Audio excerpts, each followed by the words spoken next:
Nahiko garai iluna zen, ezta? Dena den, hamarkada hartan, 1960an, mugimendu garrantzitsu bat hasi zen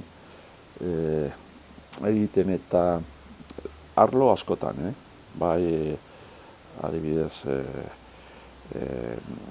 musika berrian eta euskarari buruz noski ikastoletako mugimendua.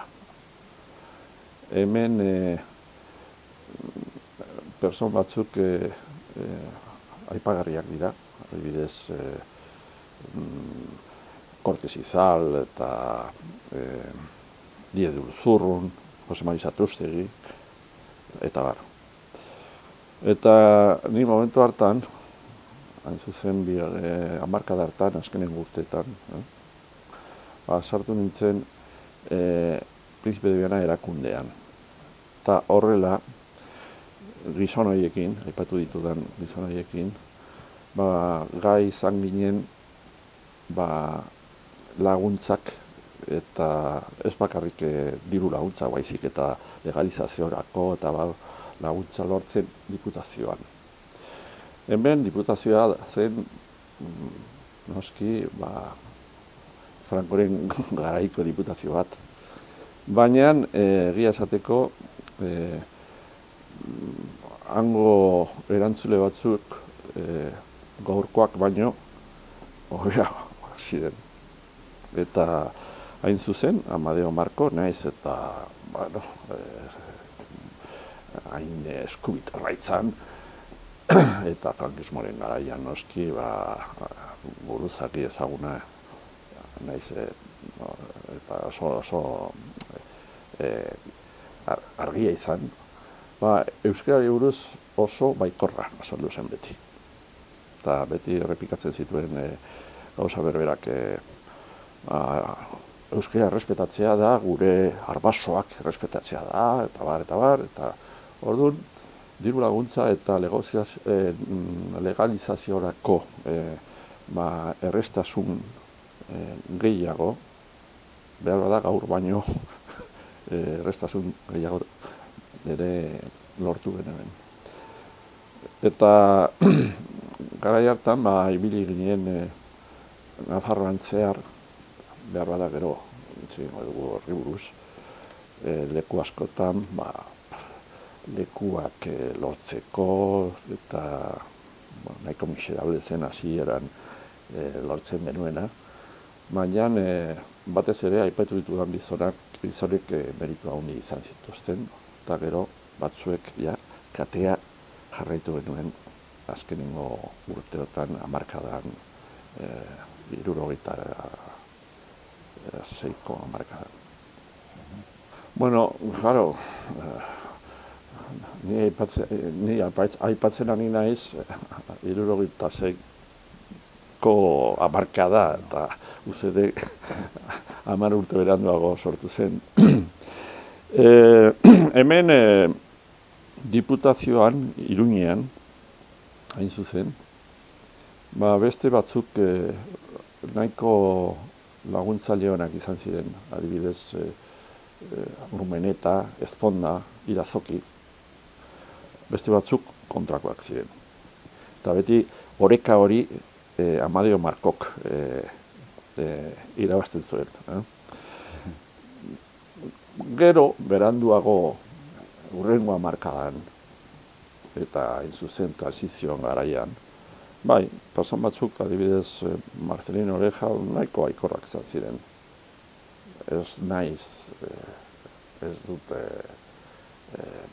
entusiastak zirela, baina asunto hartan, beste asunto batzutan, adibidez, kontzierto ekonomikori buruz, eta gauza garrantzitsuak zirela, noski, ekonomiari gabe ez dago, ez hezkuntzarik, ez inolako konponbiderik, baikorrak izan ziren.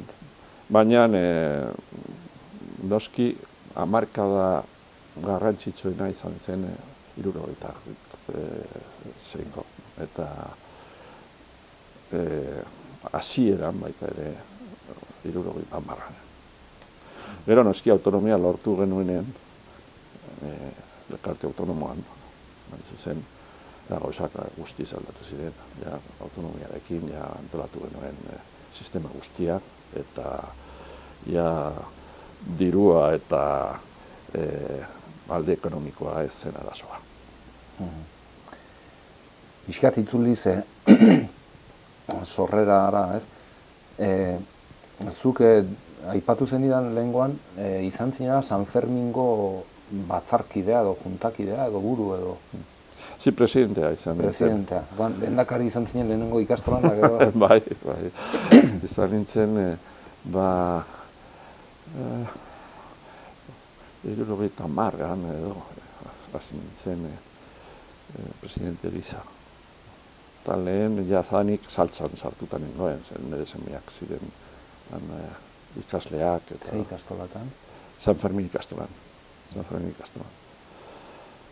Eta, bai, urte kritiko haietan presidentea izan nintzen, eta orduan hasi ginen negoziaketak egiten Uralburukin, berazen ekonomoa, eta gogoratzen naiz, momentu honetan, argi eta garbi nola, sukaldean, Berbo Divinoko sukaldean, hasi ginen eztabaidatzen posibilitate hori erosteko, konbentua erosteko.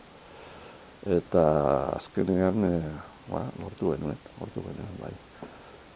Urrengo presidenteak, nire adizkidearen Javier Barcos izenpetu zuen erosketa hori. Oso erosketa garrantzitsuena.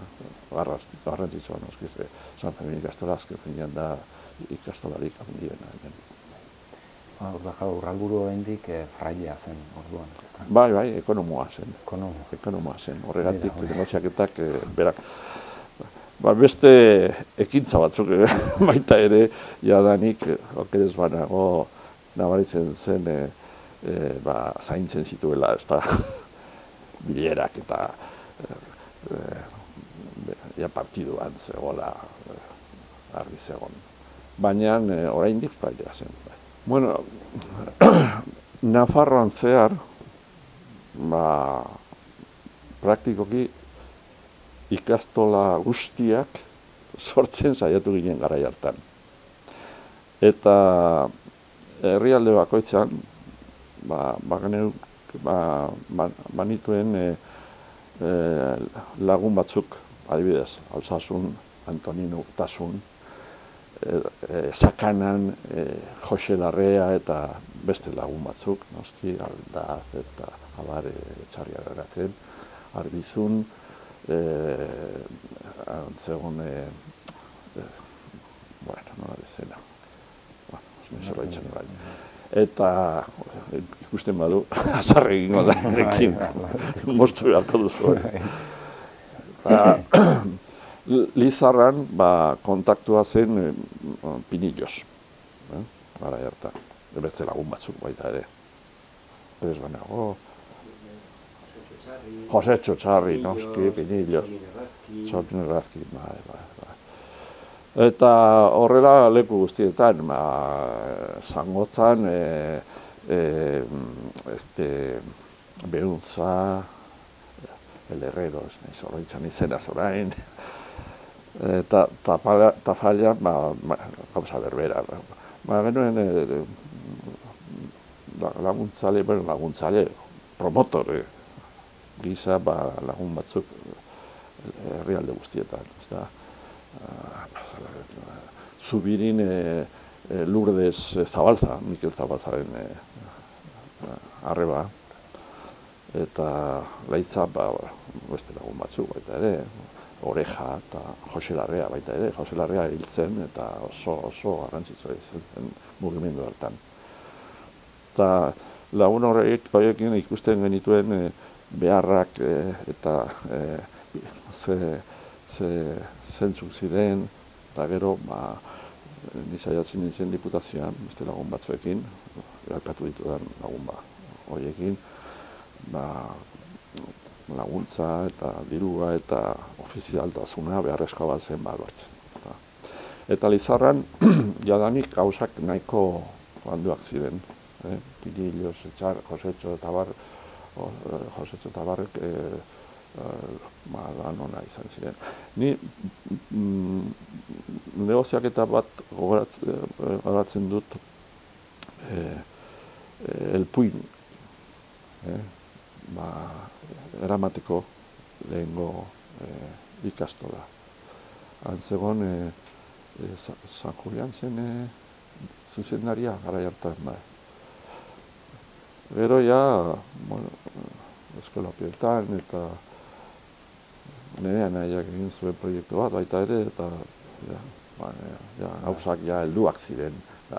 Hori, tramite horretan apezpikuarekin edo parte hartu zenuten zuek, edo gurasoak, edo badakizu? Bai, baita ere. Eta batez ere Jorge eta beste batzuk Urmeneta lagundu zuen asko, baita ere. Oso gizon errespetagarria zen garai hartan Urmeneta. Eta bere anaia Ramontxo, baita ere arkitektoa zena. Eta adibidez, gauza bitxiak egin behar zituzten, adibidez, santu baten izena ipintzea, ikastola bati, harrera hobeago bat lortzeko, holako gauzak, ez da. Baina apezpikuak lagundu zuen, zeiak erartan. Bai, San Fermin izan zen lehenengoa. Eta gero, bikoiztu zen San Fermin eta Padre Ziganda, baina hori ja beranduagoa zen. San Fermin izan zen lehenengoa, okeres banago. Bai, hasieran bajera batean antolatu zen, Folanko kalean edo. Eta, katakumbasetan hasi ginen metafora balio badu. Ja, momentu hartan, bai, legeztatzea ez zen arazoa. Arazoa zen, ekonomia aldea eta marko baikor bat izatea, gauzak aurrera emateko. Orduan, ja lege berriak egin genituen gobernuan. Bai ikastoletarako eta baita ere eskola publikoetan eredu berriak sartzeko. Ja, guztiz ezberdina zen egoera. Dena den jadanik, esateko, ez zen hasierako egoera zaila legeztatzeko. Eta trikimailu horiek izenak eta bitartekoak, apezpikuak eta olako laguntzak derrigorrezkoak izatea ez zen lehen bezala. Eta... Ja, fenomeno normal. Normalago bat zen. Hala, mesfi dantzak eta bar, noski betikoak, hori bai. Baina nahi eta nahi ez, bazen ja mugimendu garrantzitsu bat eta geldiezina. Bai, legeztatzearekin... Orokorki ikusita, eszepzio batzuk behar da, orain ez nahi zogaitzen, baina orokorki ikusita bazen mugimendu konsolidatu bat. Hasieran, 70ko hamarkadan. Nik uste, aurrerapasu nagusienak, okeres banago, nire garaian izan zen. 6 urte igaren nuen, nabiziz Eusko Konsulio Nagusian, baiteko behin-behineko gobernua zena. Eta gero 5 urte gobernuan bi legealdi hain zuzen. Bigarren legealdian utzi nuen 1985an. Eta Etxenikekin, arratu behar dut Etxenik ez oso lan txukun egin zuen. Erabaki behar egunen gauza asko, adibidez, hizkuntzaren normalizazioa. Ze motako hizkuntza, ze oso eztabaidatzen zen asko, euskara batua, bai ala ez, PNV-ek ez zen, PNV zen oso partaide, eta guk gure kabuz erabaki behar genuen gobernuan, eta ez ziren aurrera pauso erresak.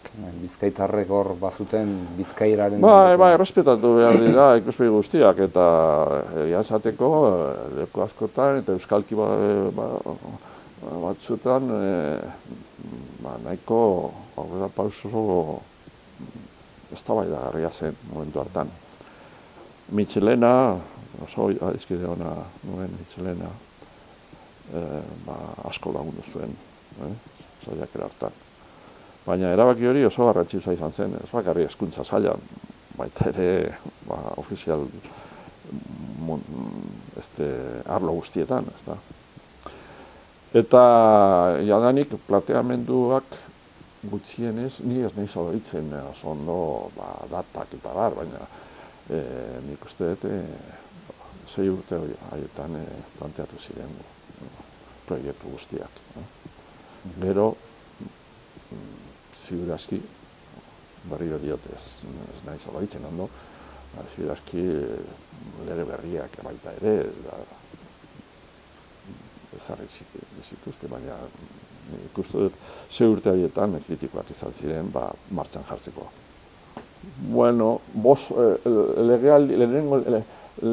Eusko Kontseilu Nagusian Carlos Santamaria izan zen, nire sailburua, nire hezkuntza sailburua. Oso garrantzitsua izan zen Carlos Santamaria. Bai momentu haietan, eta baita ere Gipuzkoan, batez ere, lehenengo hamarkadetan. Izan zen, betidanik euskaltzale zintzo bat, zientifiko garrantzitsu bat, pensalari ezaguna, filosofoa, humanista garrantzitsu bat herri honetan. Dela denbora gutxi omenaldi bat egin zitzaion Donostian, eta bere garrantzia azpimarratu zen omenaldi hartan. Eta euskerari dagokion ikuspegitik oso persona garrantzitsua izan zen. Eta bera izan zen lehenengo etapan Eusko Kontseilu Nagusian ni presidentea nintzelarik hezkuntza sailean erantzule. Eta aurrera paso garrantzitsuak egin ziren momentu hartan, zen momentu kritiko bat, transizioaren momentua. Eta gero Pedro Miguel Etxenike oso lantxukune egin zuen lehenengo gobernuan 4 urte, 84 arte. Gero, zoritxarrez nire bigarren gobernua nahiko momentu txarrak igaro genituen, eta proiektu asko geldierazi zizkiguten krisialdiagatik, nire gobernuaren krisialdiagatik. Baina oso persona fina izan nuen hezkuntza saila baita ere, Juan Urrutia. Katedraduna, orain... Ez, Juan Urrutia. Eta gutxi gora bera, Etxenikeren lana, horrela eraman zuen. Baina, nire inbititu nuen, jadanik, mila bederatziehun eta 85 hasieran, eta hor bukatzen da nire esperientzia gobernuan. Gero parlamentari gisa, noski, urte asko igaro nuen. Eta Europako Parlamentuan, lehenengo aldiz, euskeraz hitzaldi bat egin nuen nik. Hori, historian betirako geldituko da. Gero norbaitek esan du, euskeraz egin du, no, ez, nik egin nuen lege proiektu batean, un resoluzio batean, sobre lenguas minorizadas. eta hitzaldia euskara hutsaz egin nituen. Eta naiz eta itzulpen simultanearik ez egon, banatu nituen nire hitzaldia, eta hizkuntza guztietan zabaldu zen. Gero katalandar batek, Ruben de Ventos, oso intelektual garrantzitsua zena, dana, filosofoak, eta europarlamentaria zen, eta torre zitzaidan, nola konpondu zara, sartzeko olako gol bat hemen parlamentuan, eta itzultzaileekin nola konpondu zara, eta esplikatu nion, eta bera saiatu zen gauza berbera egiten. Sozialista zen, sozialista. Eta alderantziz, beste batzuk, abertzaleak zirenak, ziren saiatzen. Transizioa, igaro arte, verdad esaten de bezala, todos los gatos eran pardos, verdad? Baina, orokorki, abertzale guztiak ados zeuden. Hala eta guztiz ere, ikastoletan, noizean behin, sarritan, eztabaida gogorra sortzen ziren, eta jadanik jarrera politikoek garrantzia zituzten eztabaida haietan. Horregatik, batzuk behintzat saiatu ginen etiketare politikorik ez izatea.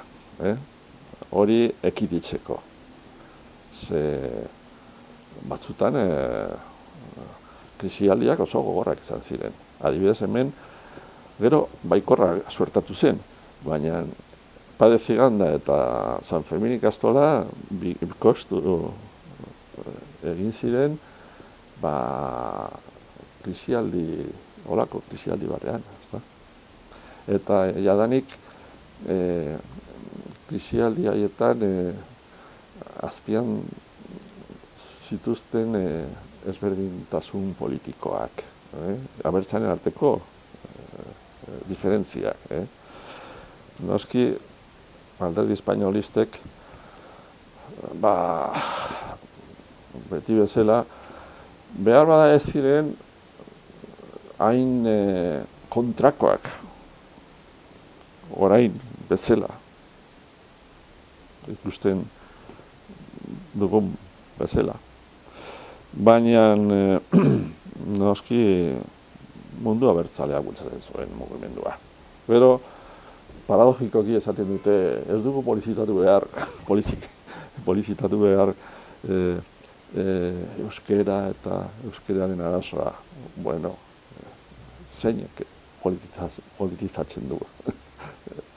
Bultzatzen duena, euskara, bizirik mantentzeko euskera, eta ez izateko kuriosidade arkeologiko bat etorkizunean, ala euskara kontra argi eta garbi mugitzen direnak. Orain gertatzen den bezala hemen Nafarroan adibidez. Non toponimia, bideak, kaleetan izenak eta bar saiatzen dira ezabatzen. Baina, nik esango nuke, esaten den bezala, krisis de crecimiento baita ere izan zirela. Eta horregatik esan dut, zatik eta batzuk baikorrak suertatu zirela azkenean. Adibidez, Iñeko kasuan, San Ferminetik sortu zen, gero Pade Ziganda, Jaso, eta bar. Batzutan, eztabaida ideologikoak azpian zeuden. Eta hori normala da. Garai hartan, hiperideologizazio pixka bat badazeon leku guztietan, eta nola ez ikastelako mugimenduetan eta asanbladaietan. Gogoratzen naiz, nola tokatu zitzaidan hemen seminarioan, Iruñako seminarioan, zuzentzea asanblada izugarri bat. Mota guztietako eztabaidak eta bazirudin arerioak ginela denak, baina danak amorratuak euskara defendatzen, modelo bat edo beste bat bultzatzen,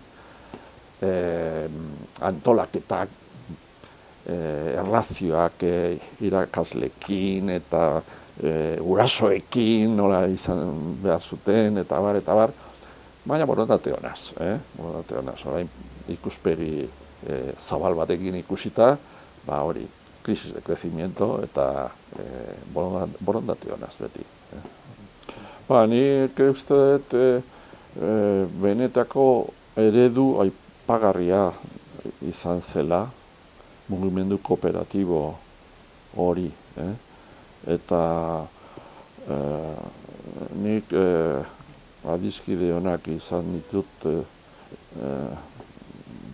Flandresen eta Korsikan eta holako nazionalitateetan, eta miragarria ikusten pentsatzen zuten izan zela ikastolen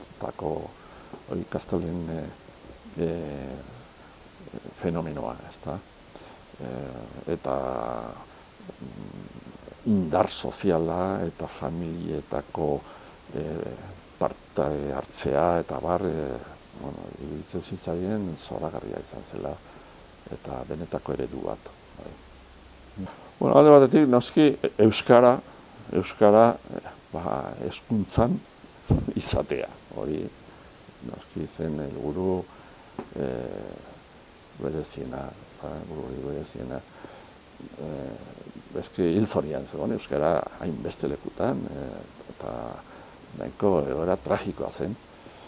Eta, baina aldi berean, bazen borondate argi bat beste eredu berri bat aurrera eramatea. Zuk aipatu duzu partizipazioa, gurasoen partizipazioa, erlazioak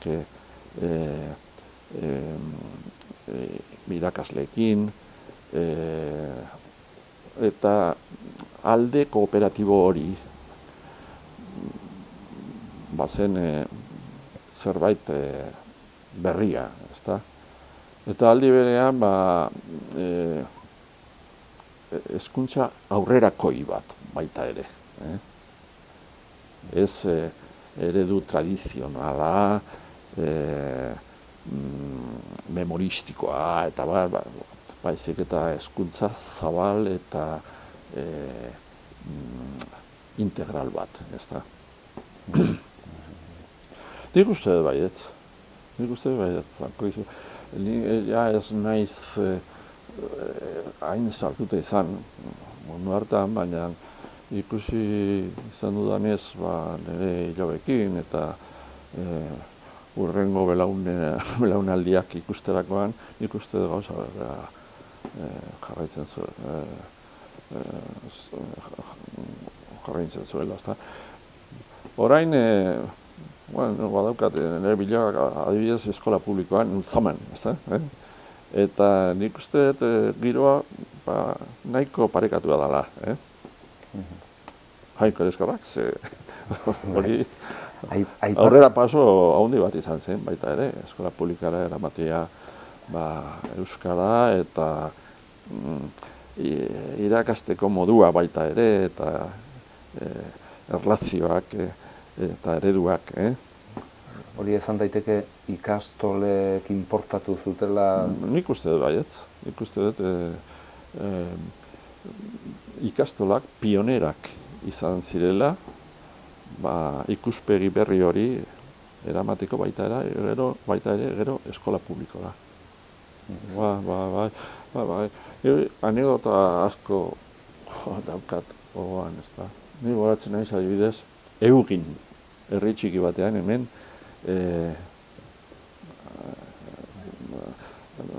pantano ospetsu hori dagoen lekuan, ezta.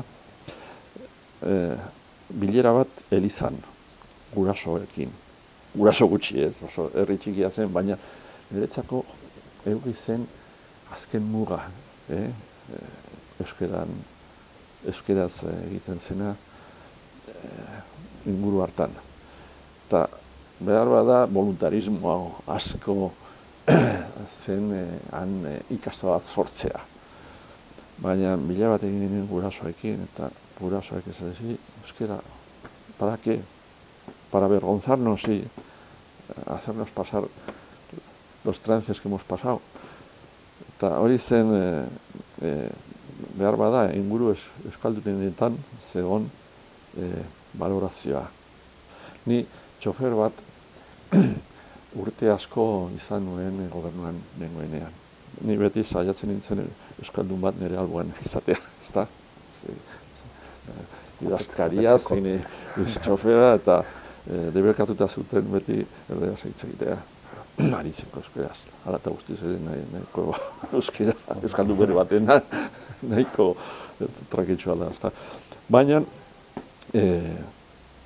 txofer horrek zerramakoak zen, eta berak kontatzen zidan. Nire herrian, miliara jun baino lehen, bialtzen genituen gazteak beste aldean, Araba aldeara, gutxienez 2 hilabete edo erderaz aritzeko. Bestela, humilazioak eta bar zeuden izugarriak. Bueno, anekdota hauek erakusten dute nolako egoera zuen euskarak ezta. Eta nola derecha. Bueno, no me sale ahora la palabra de la situación de inferioridad del euskera. Minorizazio egoera, badago gutxietsitako. Badago hitz berezi bat, erderaz, erderaz eta euskeraz, noski, neologismo bat. Minorizatu. Bueno, bai, berdin zaio. Astu hori. Baina, euskaldunen herrietan arazoa hori zen, ezta? Eta, igual, hirietan eta beste erdaldunagoetan hasi ziren lehenengo ikastolak, ez? Bueno, bat zegoen lanetatik, adibidez, giro rural haietan hori argi zegoen. Baina beste leku batzutan, adibidez, industrializazioa eta modernizazio bizimodu bat ja sartuta bat zegoen, ez dakit, Alsasun edo, Estxarriaren zen edo, ja kontzientzia nahiko indartsua zen, eta egoera guztiz ezberdina zen. Eta balorapena, euskera, diglosia zen hitzei.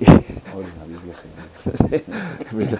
Saiatzen ari nintzen, aurkitzen hitza. Baina, Lizarran, Tafallan edo olako lekutan, bueno, jendea oso indartsua zuen bere kontzientzia, bultzatzen zutenean proiektu zituztenean proiektu horiek.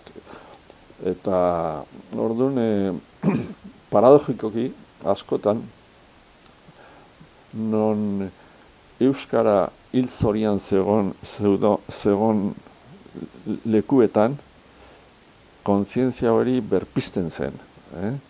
Eta zerbait galtzen ari zen kontzientzia hori laguntzen zuen proiektua bultzatzeko. Hori oso fenomeno normala da. Akzioa, reakzioa.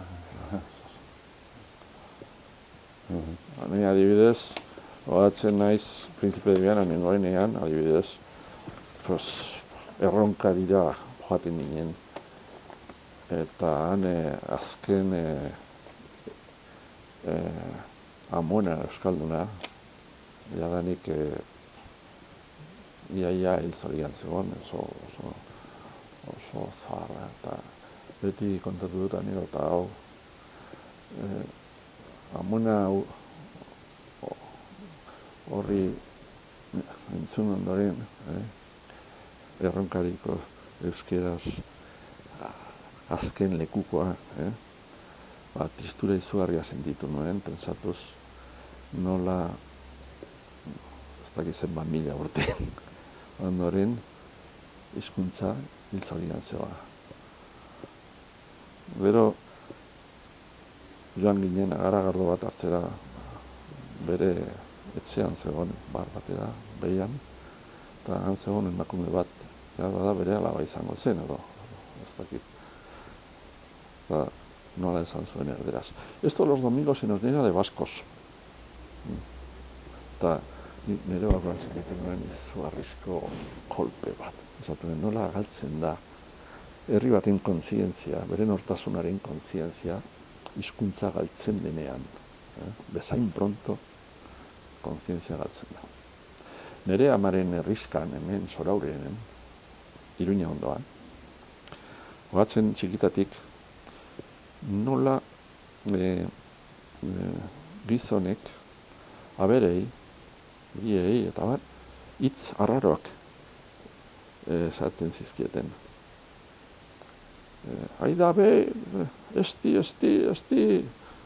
Eta ni, gero, jakin nuen, euskeraz zirela hitz horiek. Eta nire barruan pesatu nuen.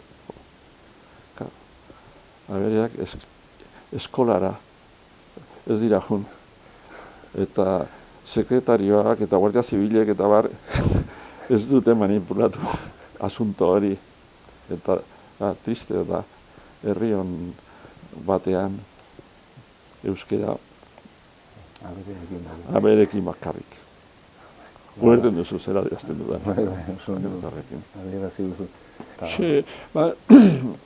Noizean behin biltzen ginenan taldetxo bat, eta beti leku guztietan gauza berbera gertatzen zen, 5-6 persona beti ziren protagonista nagusiak herri bakoitzean. Eta batzuk aipatu ditut, baina beste batzuk gara astu ditut. Eta nik gure laguntza emateko jaten nintzen, batzuetan hori jakin asaltzen nintzen, edo Jorge Cortes Izalekin. Bazegoen leku guztietan entusiasmo handi bat, sentimendu sakon bat euskera salbatzeko, eta hori zen indar nagusia. Eta leku guztietan historia berbera, eta leku bat aurkitu behar dugu, nio atzen naiz, Lizarran verbo divino, horia bazen, verbo divino ez, elpui, bazen gauza garrantzitsu bat, baina Alsasun fraileekin gela batzuk lortzeko estazio ondoan kaputxinoekin zirela pentsatzen den.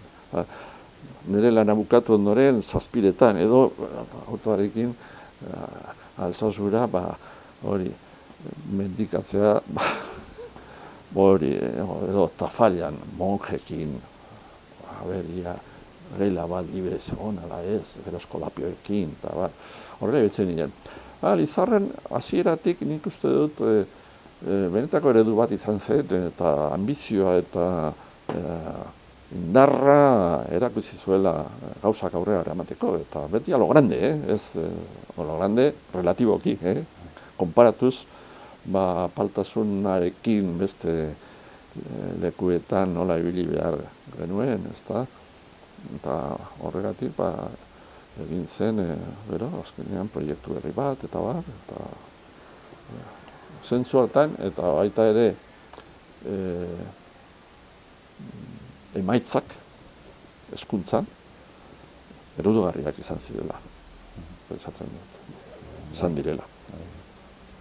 Bai, baina errespetu guzti, begirune guzti, esan behar dut, jadanik urte asko igaro dugula, eta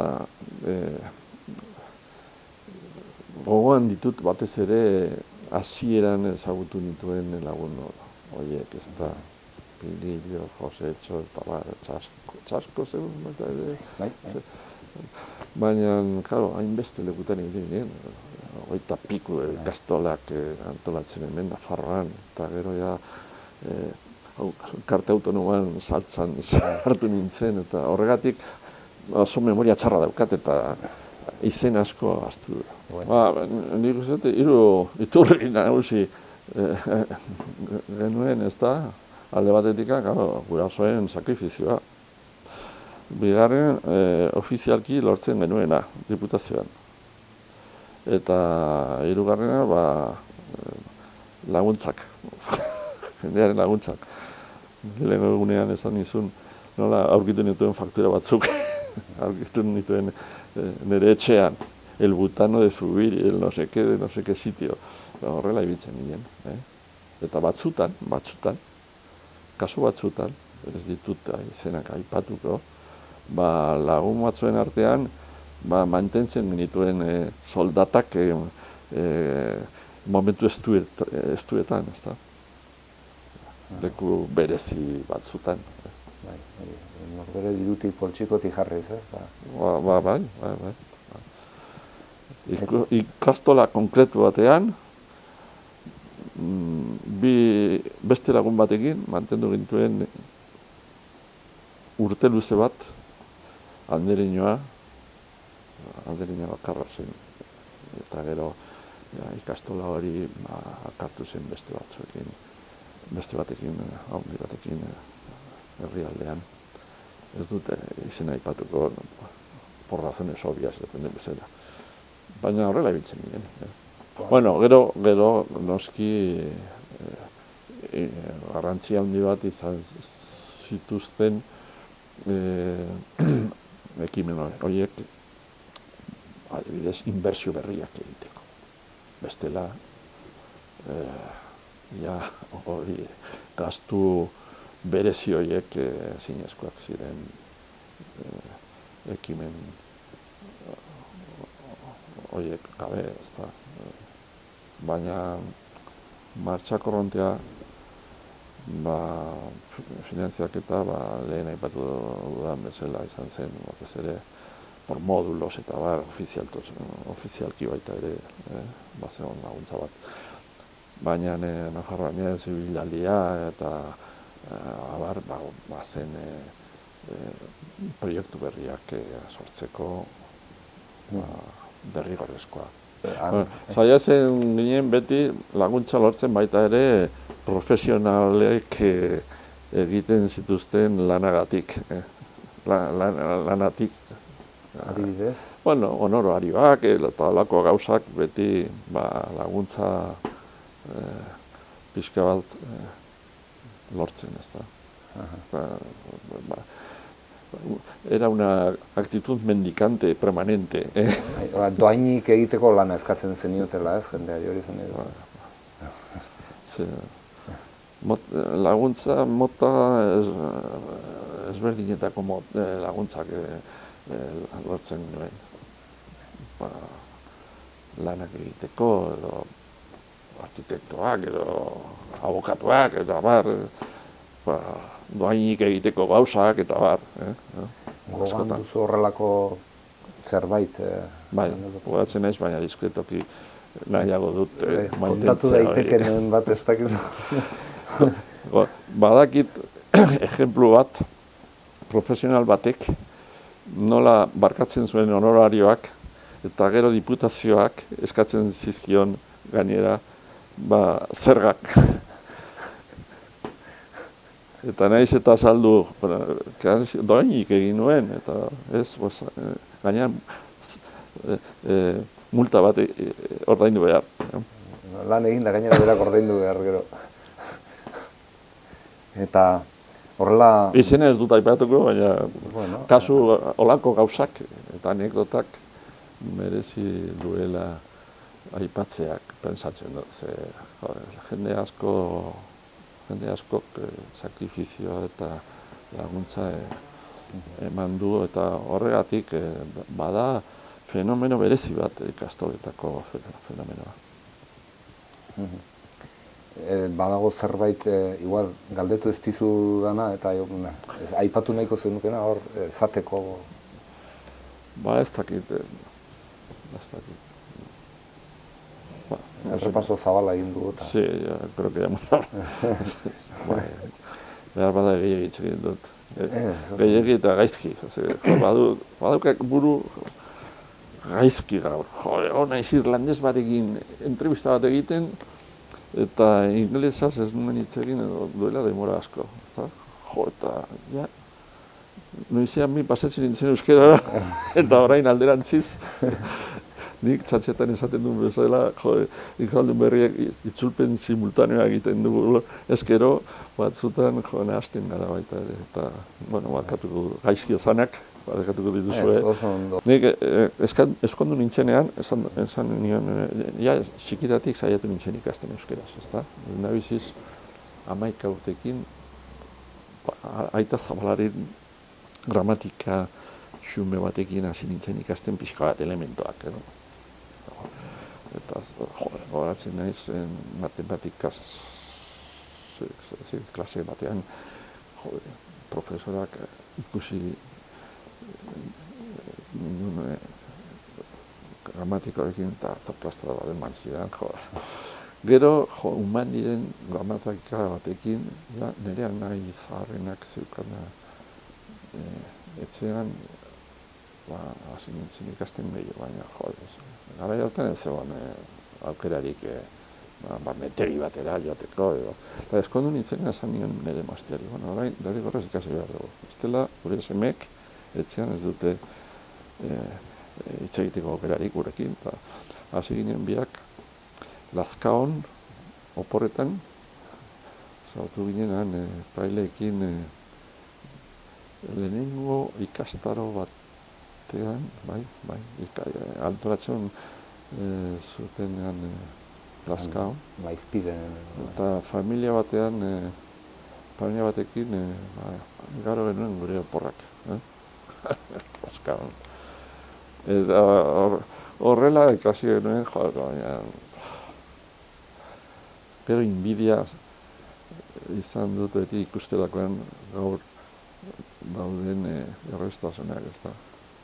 Eta adibidez ikusten dut pilota asko gustatzen zait. Ikusten dut Julen Retegi eta bere aite euskalduna Turengo eskola izatea eta ez dakila edo Arretxek. Ikusten duzu pelota gozoek. Eta euskara ederra gainera guraso ez. Bueno, behar bada amak ez du jakingo, nire kasuan, nire amak ez zekien, eta aita beti kanpoan zegoen, aita zekien, baina amak ez baldin badaki. Baina garaetan ez ikastolarik eta aukerarik ikasteko. Nire baratzen nahi, me acuerdo, mis hermanos mayores, hubo franquismo que no existía todavía ninguna iniciativa, y mucho menos con carácter oficial. Hubo un tal Tirapu aquí que empezó a dar unas clases y mis hermanos mayores pues iban a la escuela de comercio, ahí donde la catedral. Y eso, mira, y sí, ahí sura, da, joder, me acuerdo en casa que repitiendo mis hermanos mayores, pero 4 elementos, porque no tenían continuidad, no, de repente cerraban aquel chiringuito que... Un tal Tirapu, no sé quién era, pero fue el primero del que tengo noticia yo aquí en Pamplona, que mis hermanos mayores, que son bastante mayores que yo, 12, 13 años mayores que yo, me acuerdo de chaval, 11, 12 años. Y por eso había una gramática de Umandi también, que era una alavés, ¿está escuchando eso? Umandi.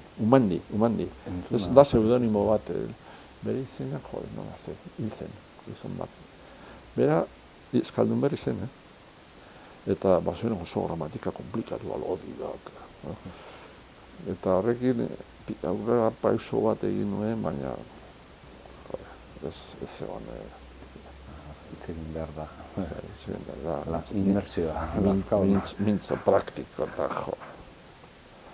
Oan zarautzera eta oaindik baten zara eta... Bueno, gero eta gutxiago jaten naiz, orain abuztuan eta asteburuetan, zean behin. Eta nadizkidekit, 15 egun segitu.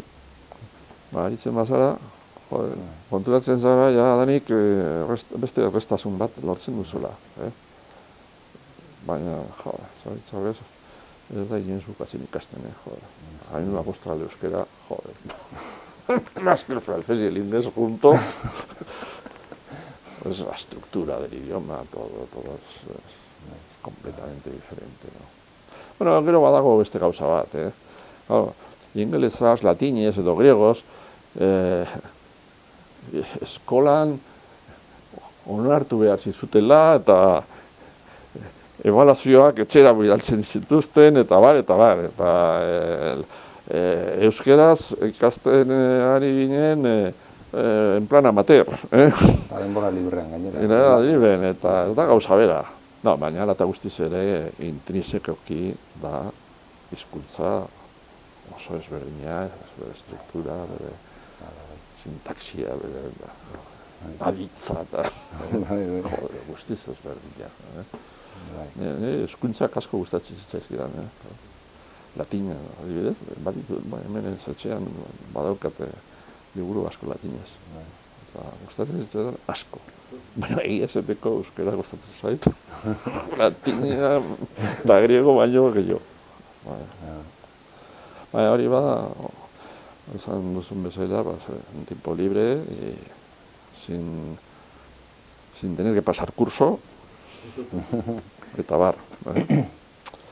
Bueno, mila esker, oso ongi, oso gustora egon gara. Ni ere bai, jarretuko nuke baina